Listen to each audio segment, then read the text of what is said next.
The guy that gave him permission to use the car, his mama reported him missing. I'd popped the trunk. Sorry, there's a dead body in the trunk. Who is that? Who is that? That's him. Who is who? That's Mike. That's Mike. How did Mike get there? Tell me. It wasn't me, man. It was. What would you do if you found a body inside somebody's trunk? These Louisiana troopers had to think on the spot in a situation as disturbing as outrageous.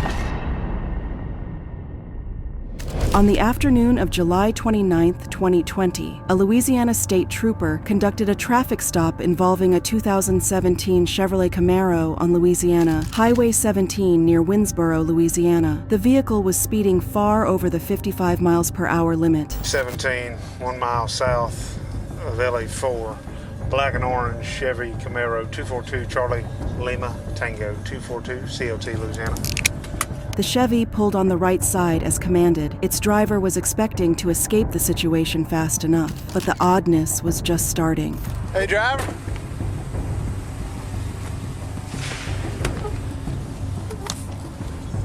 Hey, driver. The trooper was making signs for the Chevy's driver to come out, but he wasn't responding. Finally, when he saw the trooper approaching, he decided to exit the vehicle. Hey, step back here with me, man. How are you? Hey, good afternoon. I'm Trooper Nielsen, Louisiana State Police. The reason why I stopped you was for speeding. You know how fast you're going? No, sir. 73 and a 55, so it's 18 over the limit. Do you have your driver's license? No, sir. Do you have a driver's license? No, sir. Then why are you driving? I was just Okay. going home. Of course, if someone responds they don't have a driver's license, it's not enough for the trooper to let them go. You have to ID yourself one way or another, and you have to explain why you were speeding. Not wanting to show a license made this man even more suspicious in the eyes of the trooper. Do you have any weapons on you? No, sir. Hey, it's okay. I was just asking. What's your name, man? Michael. Michael. Is anybody with you? No, sir. It's just me. You have insurance? All right, show me your insurance. Whose car is this, man? Your big brother's? You smoking today? Look at me. I did early. I'm not high right now. Okay. All right, we'll take a look at you. The questions were just getting started, and the trooper had no idea what this interview would lead to. Do you have an ID? You have any ID? Is there any in the car, man? Don't stop. Step here. Step here to me. Look at me, Michael. Make eye contact with me. Step out here. Step up here.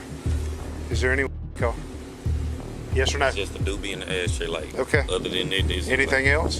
Dizzy. All right. You be honest with me, I'll be honest with you. I ain't looking for no roads. You hear me? Yes, sir. Is there anything else in there? Dizzy. I promise. Okay, it's in the ashtray? In that Yes. cup thing? Yes, sir. Anything else? Dizzy. Okay. When did you puff last? This was Be like, honest. Because I'm a drug recognition expert. The man claimed he didn't remember exactly, but he promised he wasn't high. Well, if he wasn't, then why didn't he remember? All right, where are you headed right now? I was headed back home. Okay. Where's home? What's your address? No, stop. Come here. The more the man tried to dodge the trooper's questions and drive away, the more red flags the trooper got. He was not going to let him go. Where do you live? It's easy. It's easy to answer this. Where do you live? You don't know how to drive to your house? I was coming from there, how I got lost.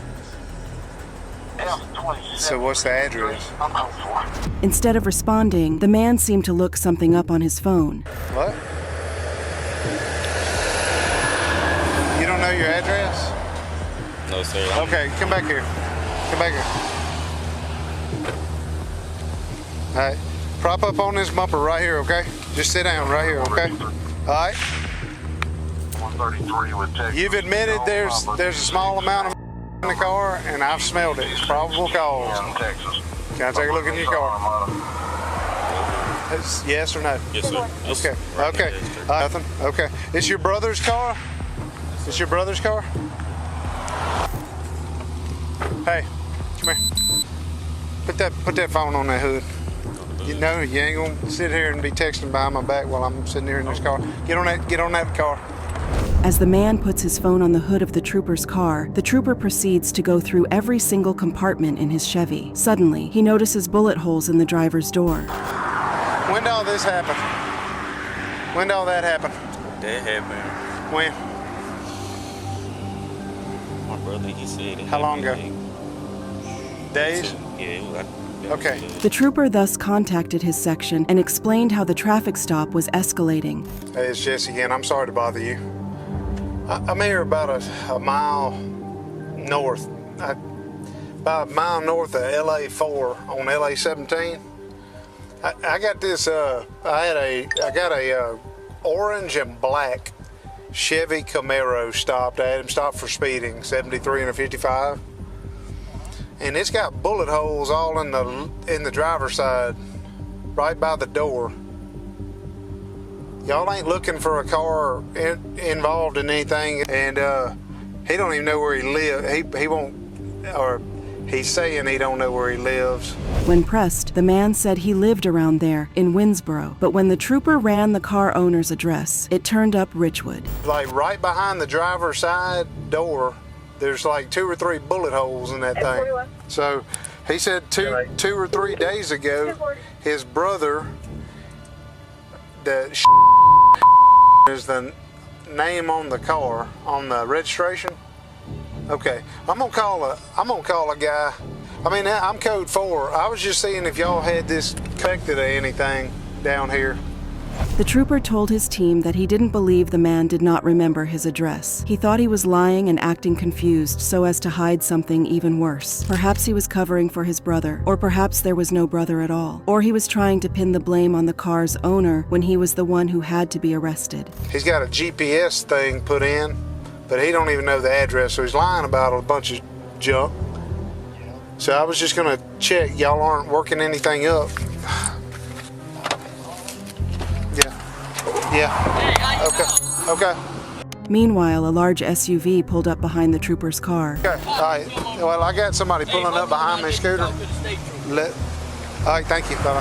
Hey, now. Who are you? I mean, don't scare me to death. Well, how are y'all here? Cause my people from that's him on the phone. What do you mean they were looking for him? They looking for him. The car missing. The situation was getting ever creepier. Okay, give me the phone. Hey, man. Okay, what? His name is Mike. He's not giving that name though. He's given another name. Meanwhile, the older man told the trooper he needed his phone back to leave for work. Yeah, I got to go back to work. Okay. He said he needs his phone back. I'll call you on a block line in a minute, okay? Now, the trooper had a million questions for Mike, if that was his real name. All right, let me ask you something. Did you give me your right name? Yes, sir. What's your name? Mike. You got plaits in your head? No, sir. Where do you live? Be honest to me. Monroe? Yes, sir. Richwood? Yes, You sir. don't live in Winsboro? No, sir. Why would you try to bluff me on that? Why would you lie to me on that? Because I already knew that before this guy said something. What's up? Talk to me. You better stop lying to me right now or you're going to be in jail. Suddenly, Mike said he was just going home to his sisters. A brand new story. To your sisters? So when I kept asking you where you live, you don't even know because this ain't even your house. You better get some act right in you and stop lying to me or I swear to God you're fixing to go to jail. Do you understand? Yes, sir. That's the last freaking lie you better tell me. At this point, a second law enforcement car arrived. Another trooper would stay with Mike while the first trooper would contact his unit again. F-39 Region 3, I've got a Franklin Parish unit out with me. What code for? Hey. All right, sir, what's your name? What's your name? Okay. Has this car been reported missing? As it turns out, someone had reported the Chevy missing to the Monroe Law Enforcement Department. Hey, this is Nielsen out here. Hey. Yeah. Give him a call at the office. It's orange, it's black with orange stripes. I just had this guy said that there's a kid that's been reported missing and that they took the car from Monroe and he lied to me about his last name, his address and where he's from, that the daddy's looking at him. Some random guy pulls up behind me and said, hey, this guy's looking for that kid. I need to know if this car has been reported missing, stolen. There's 3 bullet holes in the driver's side, right behind the driver's side door jamb, and like 1 in the jamb and 2 right behind it. Mike was adamant that his brother had given him permission to use his car, but the car was not his brother's in the first place. Just as the trooper suspected, Mike was lying. Mike then changed his story, saying the owner of the car was a friend, and he gave him permission to use it. But the trooper didn't buy it. He was just telling lie after lie and couldn't decide on a story to stick with. I know he's BSing to me about where he's going. He says he's going to his sister's house down here. If you could, hey, talk to him. See if you can figure out if the sister thing is legit. He's out of Richwood. I told him, I knew he was lying to me. He said he lived in Winsboro. Put that together real quick, but something else ain't. He said this guy gave him the car. So I'm trying to, let me see if you can talk to, see what this sister thing is, because he said he's got the GPS on his phone on the back lid. He said that's where he's going. And I knew he was lying then. The new trooper thus asked Mike the same questions, hoping to get him to open up a little more. Hey, where your sister live at, man? Shockingly, the afternoon was still far from over. The creepiest clue was yet to come out and send Mike to jail for a very long time. The first trooper stayed in the car and phoned his colleague with a question. Hey, Scooter, do you work with a Ragus? Do you work with a guy named Ragus, R-A-G-U-S? Yeah, is there like an investigator named Ragus or something? The trooper was trying to find the person at Monroe PD who started the case for the missing boy. Somebody, the Franklin Parish Sheriff's Office just called, said there's some contact with Monroe PD called Ragus, somebody named Ragus or something, that this car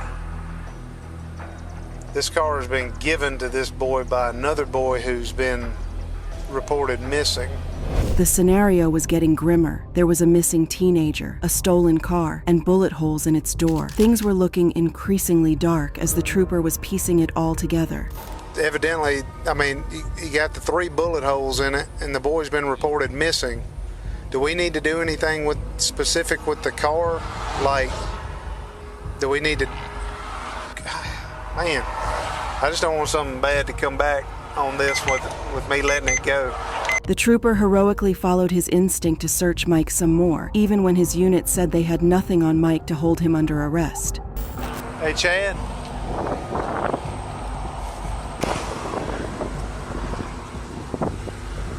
Like, this looks close.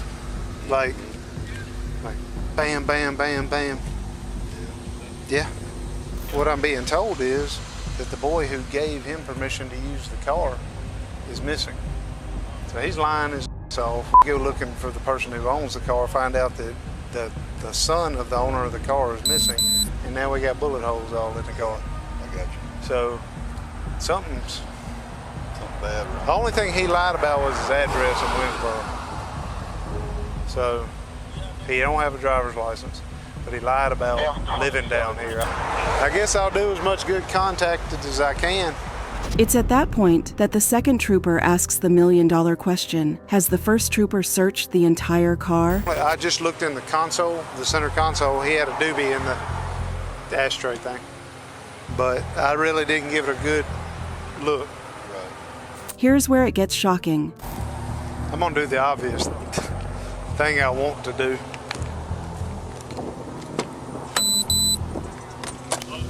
Hey. Yep. Put your hands up. Put your hands up. Put your hands up. Put your hand behind your back. Put your hands behind your back. Don't move.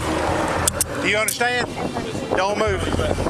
The first trooper was reading so-called Mike his rights, while the second trooper opened the trunk of his car. Lo and behold, there was the lifeless body of the missing boy. Oh, you have a right to an attorney. Have one present during any questioning. At any time, you can choose not to make any statements or answer any questions. Do you understand? If you cannot afford an attorney, one will be appointed to represent you by the court. Do you understand? Do you understand? Who is that? Who is that? Listen, Who is who? that's Mike. That's Mike. How did Mike get there? Tell me. It wasn't me, man. It was. Sheesh. And yes, the suspect was lying about his name too. Now, he was breaking down, realizing he'd been caught. I just hit him. I just hit him, bro. I did. You just hit him? I just. Okay, lock this down. Lock this down. The trooper had the man arrested and let his unit know what was happening. F-39 to Region 3. F-39. Get in there. Get in there. I am 10-15. Need a supervisor out here. Law enforcement departments have very complex structures and procedures. The departments aren't often in contact with each other, and it's difficult to access cases from other towns or states. Moreover, units within the same department don't necessarily communicate with one another unless there is an emergency. This trooper had to explain his entire situation from the start once more to his sergeant. Hey, Sarge. Yes, sir. Yes, 23 and a 55 on LA-17. Just north of LA-4. All right, I get the guy out. He's super nervous. He lies to me about his address. He's got no driver's license. He says he's going to his house in Winsboro. Well, I find out he lives in Richwood. Okay, and I call Monroe. This car has 3 bullet holes in it on the driver's side. I asked the guy, he's been smoking weed. So I asked the guy to search the car. I go around the car inside the passenger compartment and I can't find anything. It's maybe a little roach in a doobie in the ashtray.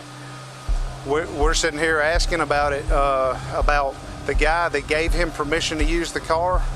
His mama reported him missing. The driver's name is Michael. I got to get his name here. I'd pop the trunk. Sarge, there's a dead body in the trunk. The trooper assured his sergeant that they secured the crime scene and arrested the man. However, the troopers hadn't searched the man yet, and they had to do that before anything else. Step out of the car, my man. Step out of the car, okay? Look at me. I'm gonna take this off, okay? All right, everything wait, hold on. Everything's gotta be bagged. Get out of the car. All right. The trooper seized all of this man's possessions and secured them in individual bags. The 18-year-old boy, his actual name, Michael Mitchell, was taken to the station and interrogated. By the end of the day, a second boy was arrested, 19-year-old Cameron Powell. The boy in the trunk was Michael Robinson. He was just as young, and he had been unalived during an armed robbery less than an hour before Michael was pulled over. Michael Mitchell was on his way to dump Michael's body in a wooded area in Winsboro when he got pulled over for speeding. Were it not for a stroke of luck and the troopers' excellent hunches, the 2 boys could have gotten away with a terrible thing. Both men are held in jail on a $500,000 bond awaiting trial. They are charged with second-degree murder.